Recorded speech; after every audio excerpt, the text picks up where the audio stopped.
Hey everybody, I'm Ben Yee, Democratic State Committee Man for the 66th Assembly District and Secretary of the Manhattan Democratic Party. I'm Melissa Stein. I'm a county committee member of the Assembly District 66 Part A. I'm secretary of that part, and tonight we're doing national and local. Yes. So we're going to start with national, and we're going to wrap this up in 20 minutes or less so that Ben can get Chipotle before they close tonight. Now they know my trashy eating habits, but whatever. It's what's open, and we're open, and gives me the amount of food I want for the price I want to pay. That's it. Yeah, transparency is everything on this show. Okay. To So start with, what's happening in the world? So the shutdown. Yes. The shutdown, which has been averted, and now they voted for a 3-week stopgap measure Yes. for funding the federal government. But I realized as this shutdown was happening, I, along with everyone who lived with me and many people I know, didn't know what that meant. Yeah. What actually does shut down? Because it turns out that it didn't affect schools, it didn't affect courts, it didn't affect the Department of Motor Vehicles. So Well, to say that it doesn't affect them is probably not the right Right, way but it to means look at like it wasn't shutting down. Right. Kids still had to go to school. You could still go to the post office apparently, because the post office is a separate entity. Right, so schools really are done at the local level. Federal funding for schools stopped flowing, but it's not schools like they are were run buying by paper. states and municipalities or school districts. The post office happens to be a quasi-governmental agency. It was privatized basically, I think in the 90s. Yeah. All right, I did not know that. It's still governed by legislation that limits some of its functions and requires it to do certain things, but it's basically privatized. Parts of the federal government shut down, like the FDA, anything that was non-essential. So clinical trials for drugs, for example, stopped. Funding for science stopped. People at NASA went home, I guess unless they were manning satellites or something like that. Right. Military personnel stopped getting paid, but they still have to work. It sucked to be the military. So here's a question. In a situation like this. Why was it so expensive to restart the government? What about that was so expensive? You know, people didn't go to work and then they went to work, or you stopped funding an experiment and then you start funding an experiment.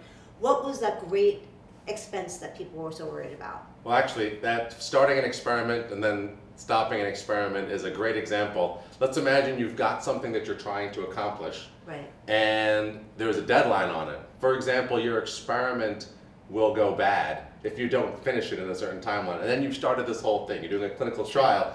Now you've got to start from scratch, basically. So there's all of these frictions, these transaction costs from stopping something and then restarting it. You basically just get delayed. Right, but even if you're doing a clinical trial that takes place for 14 weeks, if you're missing a day in there, it's not like you have to stop the entire thing and then restart it. That's true. So, for example, there was a great post on the internet, on Facebook, that I saw from somebody who was in the military, who, for example, during the last shutdown was transferring locations. Now, he was supposed to move all of his stuff, and the government shut down. He couldn't get anything moved. Basically, everything had to be re-coordinated and rearranged to make up for the fact that personnel can't go where they need to go.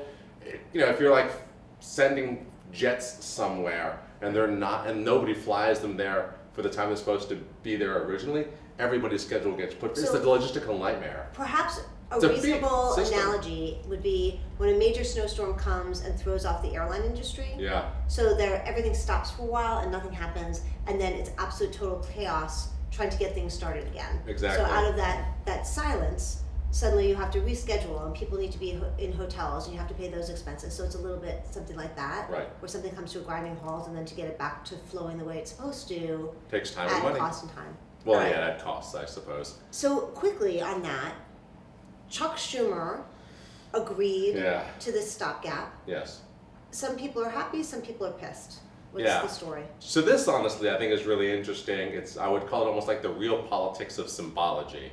It's And that's another show entirely. yeah, it's something that I don't really cover in like the real politics, but symbols are really important. For example, the Republicans got very far by denying Obama constantly, and when you have, in a political sort of sense, when you have a president or somebody who's making promises, what you want to do is deprive them of keeping their promises. So Right. if Trump wants to build a wall, you shouldn't be offering to fund the wall in exchange for what you want, because that's a major campaign promise, and then he gets to say he delivered on something. So And you're enabling. you're enabling, Right. but beyond that, it allows them to say they delivered on things, and it separates them from other politicians, because basically people think politicians are liars. Right. and don't follow through. Now, that's not what this extender was about. The extender really was about DACA, which Trump said he didn't want to include. The Democrats had initially said that they wouldn't sign anything unless it included DACA. Guess who got the symbolic win there?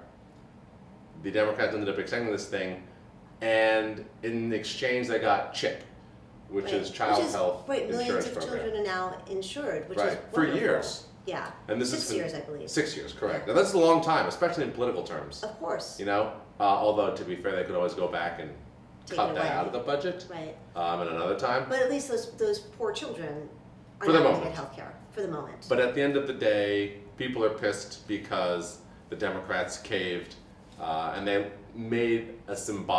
got a symbolic loss, and they gave the Republicans a symbolic win. That the Republicans were. Trump is now this. You know, he's a deal maker. He made a deal, and then Why people do you get to think throw they that in did your face. Democrats are. Have no spines. They don't care about the symbology, or they don't understand the symbology. This is another great, gigantic symbols thing, but Republicans, in their ideology, are anti-government. So there's this great, you know, when Reagan came along, he had this great thing, you know, you want to make the government small enough to drown in a bathtub. Actually, I don't know if it was Reagan who said that, but somebody in the 80s. And the idea of starve the beast, which is as long as we can keep cutting funding, or we can drive the government into debt, it's going to have to cut programs. Right. Because if you're too much in debt, you're going to have to cut funding for things to make up for it, and that's going to shrink the government. Right. So cutting and not spending on programs is good. Right. So ultimately, the Republicans don't want the government to be something that people view as something useful. Symbolically, they want people to think the government's a piece of trash that can't do anything right, so that you turn against the government. Democrats, on the other hand, really care about the That's government just being something really useful. Disheartening. In those words, I completely understand what you're saying. You dig it? And I see where it's coming from, and I see it happening in real life, but damn. It's every day, like for Damn. years. But that's really heartbreaking because the government is so instrumental into so many people's lives. It makes a significant and profound difference. And yet there's one party who's just trying to strip away things that their constituents need Right. and rely on to live. And somehow there's just this miscommunication about the reality of all of that. Right, and what it really means is they care a lot less about whether the government functions at any given Right. time, Okay. but the Democrats care a lot more, and so they want to save children, and they're willing to give up things to get that, even if it upsets Okay, the base. so you know what's really heartbreaking? Saving children is a symbolic loss. I mean, You heard it here, folks. We had a very similar conversation about this during the Roy Moore thing, I think, right? But Right. that's just how the Republicans But that's think how the about Republicans things. roll. All right, so we're going to go Local. after that really depressing thought. But good for Democrats who want to save the children, because I'm all about saving the children too. And if that means that I'm somehow less than, okay, I know that there are kids out there getting hospital services and getting to go to doctors, and so that's a good thing. I guess at the end of the day, to sum up hopefully the symbols thing on a more positive note, symbols only matter if we allow them to matter. If Democrats decide that what we want to do is still vote for Democrats and still work hard for Democrats and still go after Republicans because they didn't do DACA, and Mitch McConnell's going to go back on his promise to provide Of course he DACA will. in the budget, of course he will. The White House came out afterward and said Trump's not doing DACA after the deal was already done. If what we want to do is stay fired up, not get angry at our own party, but get angry at the other side for trying to hold all of these children hostage, Right. then the symbol of failure can be turned around into a symbol of engagement and activism. I like that much better, Ben. I'm sticking with that one. On that note, we're going to wrap it up for this time. Yeah, we're way over, I think, but We this are, is good. but we'll see you next time. Laters.